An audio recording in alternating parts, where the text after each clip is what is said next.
Hello ಗೆಳೆಯರೆ, welcome to ಎಸ್ ಪಿಚಿನ್ ಕನ್ನಡ ಚಾನಲ್.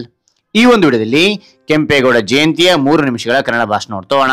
ಹಾಗೆ ಒಂದು ಭಾಷಣ ಅಂತ ಇಷ್ಟವಾದ್ರೆ ಒಂದು ಲೈಕ್ ಅನೇಕ ವಿಡಿಯೋಗಳು ಪ್ರೋತ್ಸಾಹ ತುಂಬಾ ಸಿಗುತ್ತೆ. ಇನ್ನೊಬ್ಬರು ಶೇರ್ ಮಾಡಿ ಸಾಧ್ಯ ಅಂತ ಅನೇಕ ವಿಡಿಯೋ ಚಾನಲ್ ಸಬ್ಸ್ಕ್ರೈಬ್ ಆಗಿ. ಹಾಗೆ ನಿಮಗೆ ಯಾವ ರೀತಿಯ ಪ್ರಬಂಧ ಯಾವ ರೀತಿಯ ಭಾಷಣ ಬೇಕಂತೇಳಿ ಕಾಮೆಂಟ್ ಮಾಡಿ. ಆ ರೀತಿಯ ಪ್ರಬಂಧ ಮತ್ತು ಭಾಷಣದಾಗಿಲ್ಲ ಪ್ರಯತ್ನ ಮಾಡ್ತಾನೆ ಅಂತ ಹೇಳ್ತಾ ಹಾಗೆ ಈ ಒಂದು ಭಾಷಣವನ್ನು ನೋಡ್ತಾ ಕೇಳ್ತಾ ಹೋಗೋಣ ಬನ್ನಿ. ಗೌರವಾನ್ವಿತ ಅತಿಥಿಗಳೇ, ಗುರು ಹಿರಿಯರೇ, ಸ್ನೇಹಿತರೆ ಹಾಗೂ ಈ ಸಭೆಯಲ್ಲಿರುವ ಎಲ್ಲರಿಗೂ ನಮಸ್ಕಾರ.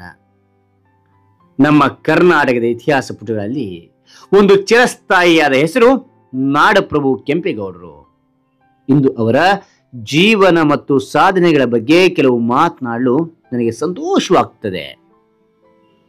ಕೆಂಪೇಗೌಡರು 16ನೇ ಶತಮಾನದಲ್ಲಿ ವಿಜಯನಗರ ಸಾಮ್ರಾಜ್ಯದ ಅಡಿಯಲ್ಲಿ ಯಲಹಂಕ ನಾಡಿನ ಪಾಳೇಗಾರರಾಗಿದ್ದರು.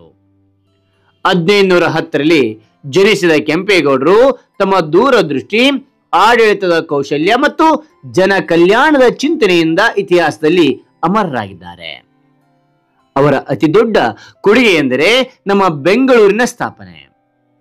1537ರಲ್ಲಿ ಕೆಂಪೇಗೌಡರು ಬೆಂಗಳೂರನ್ನು ಒಂದು ಯೋಜಿತ ನಗರವಾಗಿ ನಿರ್ಮಿಸಿದರು.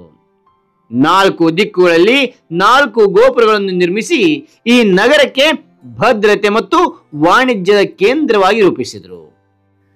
ಕೆಂಪೇಗೌಡರು ಕೇವಲ ಒಬ್ಬ ಆಡಳಿತಗಾರರಷ್ಟೇ ಅಲ್ಲ, ಜನಸಾಮಾನ್ಯರ ಕಲ್ಯಾಣಕ್ಕಾಗಿ ಶ್ರಮಿಸಿದ ದಾರ್ಶನಿಕರೂ ಆಗಿದ್ದರು.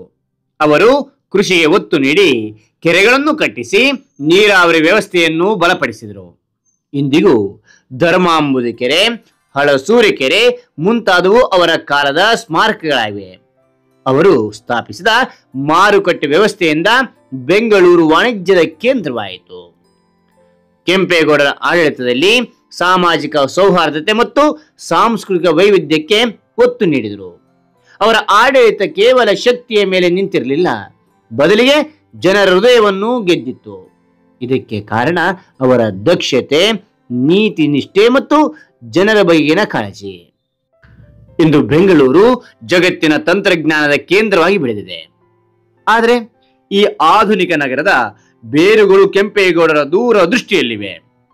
ಅವರ ಕನಸಿನ ಬೆಂಗಳೂರು ಇಂದು ವಿಶ್ವದ ಗಮನ ಸೆಳೆದಿದೆ. ನಾವೆಲ್ಲರೂ ಕೆಂಪೇಗೌಡರ ಆದರ್ಶವನ್ನು ಮೈಗೂಡಿಸಿಕೊಂಡು ನಮ್ಮ ನಗರವನ್ನು ಇನ್ನಷ್ಟು ಉನ್ನತವಾಗಿರಿಸಲು ಶ್ರಮಿಸಬೇಕು. ಕೊನೆಯದಾಗಿ, ಕೆಂಪೇಗೌಡರ ಜೀವನವು ನಮಗೆ ಒಂದು ಸಂದೇಶವನ್ನು ಕೊಡುತ್ತದೆ. ನಾಯಕತ್ವ ಎಂದರೆ ಕೇವಲ ಆಡಳಿತವಲ್ಲ, ಜನರಿಗಾಗಿ ಜೀವನವನ್ನು ಸುಧಾರಿಸುವ ದೃಷ್ಟಿಕೋನ. ಆ ದಿಶೆಯಲ್ಲಿ ನಾವು ಸಾಗಿದರೆ ಅವರಿಗೆ ನಿಜವಾದ ಗೌರವ ಸಲ್ಲಿಸಿದಂತೆ ಎಂಬುದನ್ನು ತಿಳಿಸುತ್ತಾ ಮಾತನಾಡಲು ಅವಕಾಶ ಕಲ್ಪಿಸಿದ ಪ್ರತಿಯೊಬ್ಬರಿಗೂ ಧನ್ಯವಾದವನ್ನು ಅರ್ಪಿಸಿ ನನ್ನ ಈ ಭಾಷಣವನ್ನು ಮುಗಿಸುತ್ತೇನೆ. ಕೆಂಪೇಗೌಡರಿಗೆ ಜಯವಾಗಲಿ.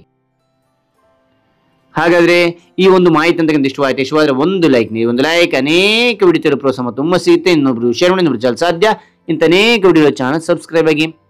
ಮತ್ತೊಂದು ಹೊಸ ವಿಷಯ ಮತ್ತೊಂದು ಹೊಸ ವಿಡಿಯೋ ಭೇಟಿ ಆಗ್ತೇನೆ. Thank you for watching. Bye.